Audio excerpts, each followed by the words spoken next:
Shalom à tous, je suis le révérend Hervé Tsamou. Bienvenue dans notre numéro Un instant dans la présence de Dieu.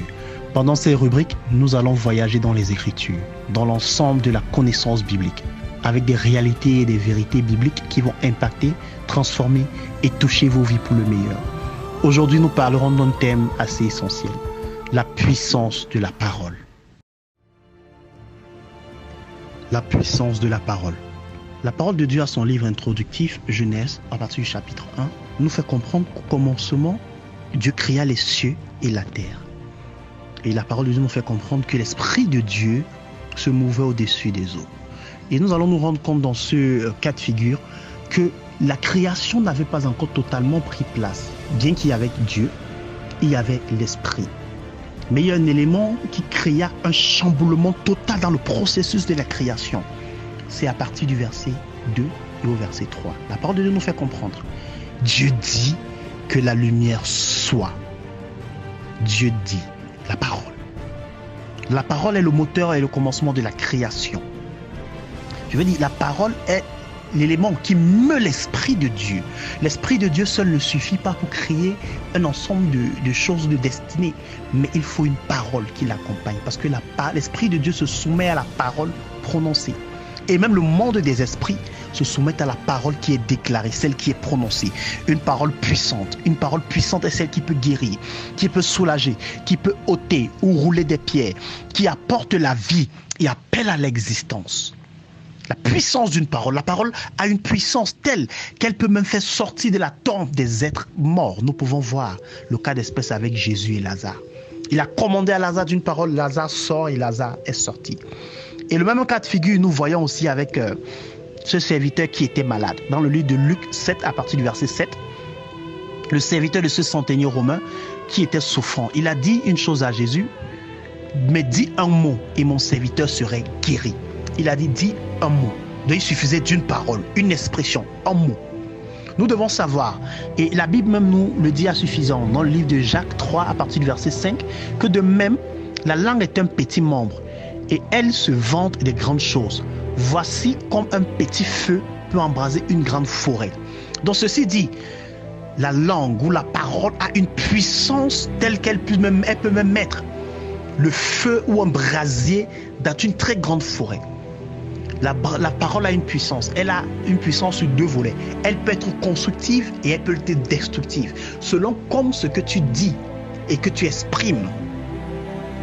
La parole, elle peut créer des destinées. C'est pourquoi tu dois confesser au quotidien des choses agréables, des bonnes choses à ton sujet. Je suis béni, je suis multiplié, je suis guéri, je suis favorisé, je suis dans une nouvelle dimension. La parole, elle a une puissance, elle peut créer ton monde. Et le monde se soumet à l'expression de ta parole. Même le monde des esprits se soumet. Parce que la parole véhicule ou met en mouvement des esprits.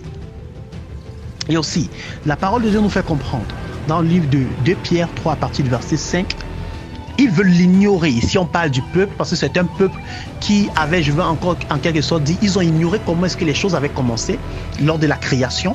Et l'auteur du livre de Pierre, c'est-à-dire Pierre, veut nous rappeler cela.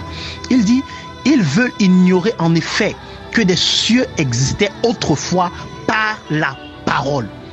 De même qu'une terre tirée des eaux est formée au moyen de l'eau. En fait, ce passage nous rappelle à suffisance que les gens ont oublié que le monde fut créé par la parole. Et l'auteur de Jean, c'est-à-dire Jean lui-même, nous fait comprendre qu'au commencement était la parole. Et la parole était avec Dieu. Et la parole était Dieu. La parole. La parole est un élément clé. La parole peut nous faire sortir de certaines situations, peut changer des vies, des destinées. La situation peut faire basculer des événements, peut faire changer radicalement le cours d'une histoire. La Bible nous fait comprendre que la vie et la mort sont au pouvoir de la langue. Et la Bible dit, c'est en confessant de la bouche qu'on parvient au salut. C'est ce que tu dis que tu deviens. Tu deviens ce que tu confesses. Tu deviens ce que ton monde, par ta voix, renvoie par l'expression de la parole.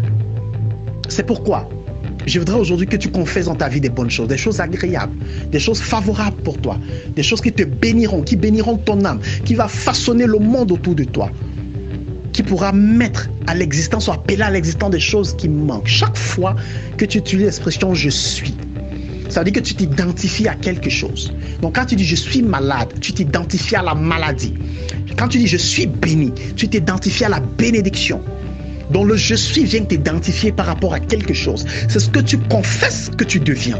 La parole est ce qui façonne, qui transforme et qui crée ton monde. Je prie qu'aujourd'hui l'Éternel mette dans ta bouche des paroles agréables, des paroles qui béniront plusieurs, des paroles qui appelleront à la vie, des paroles qui appelleront à l'existence, des paroles qui soulèveront des montagnes, des paroles qui favoriseront, des paroles qui construiront par le nom de Jésus. La parole la parole de Dieu déclare dans le livre de Psaume 141 à partir du verset 3.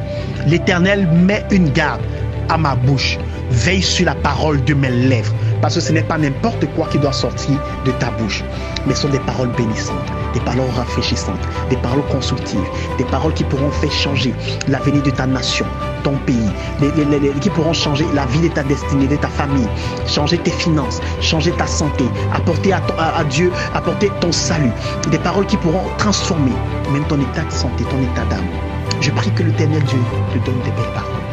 Que la grâce et la faveur de l'Éternel t'accompagnent par le nom précieux et puissant de notre Sauveur Jésus-Christ. Amen.